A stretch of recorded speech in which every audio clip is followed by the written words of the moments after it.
Welcome to the bold analysis. Raila Odinga and the Azimio la Umoja Brigade raised alert on this Wednesday about a video that I want us to look at critically.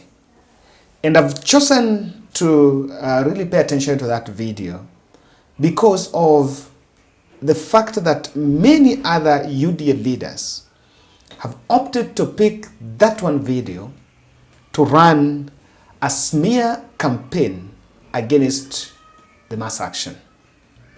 Now, this video here, I wanted to pay attention to some key details. That is a video of some vandalism that was going on in Nairobi Expressway.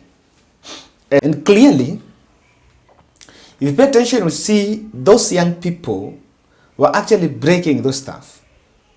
And Azimio la Umoja has flagged that video, saying that, according to the person who took it, that police were watching as those young people were vandalizing the expressway. So that video of vandalism, I think of all, if you watch the mass action, if you watch the protests, that one has is the single video that is picked and has been shared by all. I understand even police were watching as that vandalism was going on, and it was then picked to be the agenda of the day. Someone was keen to run a narrative. Were Goons planted to disrupt the mass action, and what exactly was the objective? Raila Odinga, in a press briefing, has actually revealed the last minute intrigues why the Kamukunji rally had to be cancelled, and how they had gotten intel, they had gotten the intelligence of a state plan to disrupt the protests.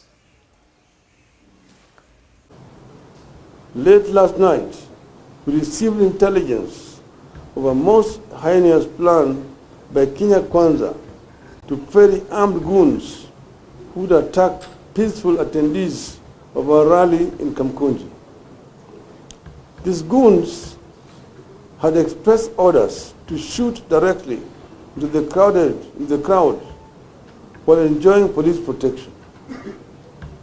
Early this morning, our crew, who had been sent to set up the stage at Kamukunji, were attacked and their equipment damaged.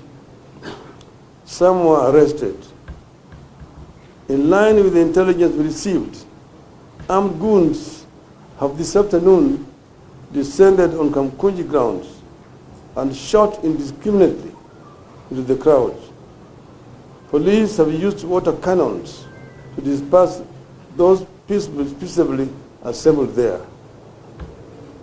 In order to protect our people and avert more injury and loss of lives, we have taken the strategic decision not to proceed with the rally at Kamukunji grounds this afternoon. In any case, the police have made the point. We take this opportunity to thank Kenyans for taking up our call to fight for ourselves. This struggle is not about Azimio or any party in particular. This is now about Kenyans refusing to move on until they get a good deal. We agree with them. This time around, there's no moving on until Ruto shows a readiness to listen to and respect the people. People deserve a deal, not bullets and tear gas. Now, that is the time he was speaking at Jaramogi Oginga Odinga. And now, the goons could have been planted there, but I can tell you that looking at how the protest happened across the country, I think the intention was not met. And if planting goons was a pilot to finding out as it being a way of addressing the protest, or rather suppressing the protests, that I think it's a failed experiment. Kindly subscribe to our channel, click the notification bell and like our video. I want to say thank you for those who are supporting us, and let me remind you about Sarah's fundraiser that we are running.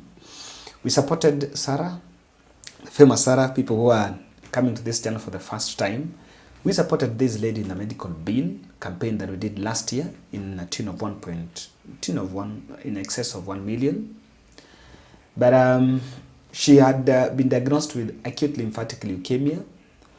But while in chemotherapy, while undergoing chemotherapy, we lost her on 26th June after undergoing chemo for nearly 1 year, and she rested on the other side. So we decided as the Bold family to support them during this moment. Of course, there are a lot of bills hanging, and also the welfare of the child that she's left behind. So that's why we are doing the 100 shillings challenge there.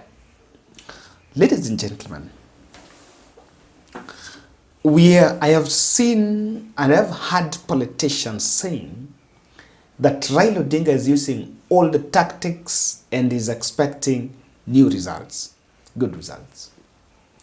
Aren't we also wrong that even the state machineries could also be using old tactics to counter Raila Odinga?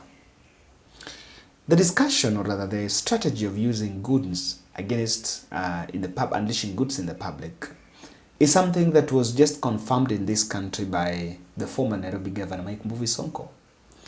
And Mike Sonko was on record saying that they used to buy old cars and burn them along Ngong Road, so that they would blame all of that. They would blame Raila Odinga, or rather the opposition, for causing chaos in the country. I think that is something that was confirmed by Mike Sonko. And so it's an old, tired script that is normally repeated over time, and the state doesn't relent in using it. So if that is it, then is it really true that they're also using the old tricks that I've always been talking about? I know very well the protest was outlawed, was banned. And, Raila Odinga did not even they did not even notify the police of a plan to hold some protest. Probably they would not even have been allowed.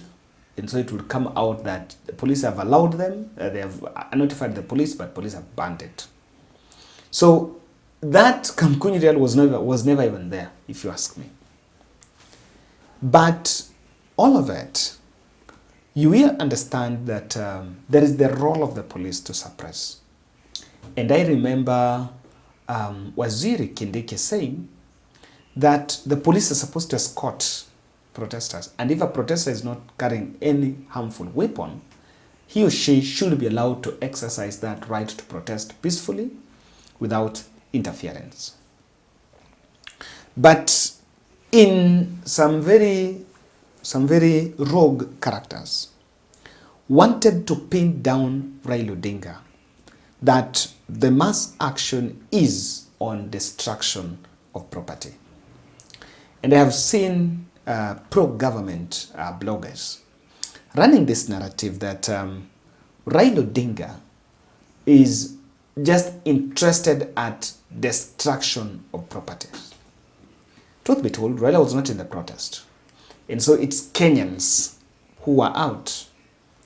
But between the narrative, the balance of telling that we need to stop these protests because we are destructing properties, or we need to stop these protests by listening to what the protesters are complaining about, which one comes louder? You'll actually realize that what has been the biggest undoing to those in government is that they're working hard and taking all manner of very funny strategies just to counter the protest, that day protest. But the problem is dodged. And no one wants to confront the problem. We need to question, we need to listen to what really the country is complaining about. The tension is high, and it's no longer about, like for example, will you assess, if you're assessing an intelligence point of view, and you want to assess, or rather you want to evaluate that mass action, do you evaluate it on destruction of property or deaths, or you evaluate it on how the tempers of the country is high? Does it reflect, is it an appetite to destroy some road? Do you think why these people destroy? Is that the appetite? No. It's a way of venting frustration. So you need to ask yourself that question that way. Is it about the number of barricades and bonfires lit on the road, or it is about the temper of the country?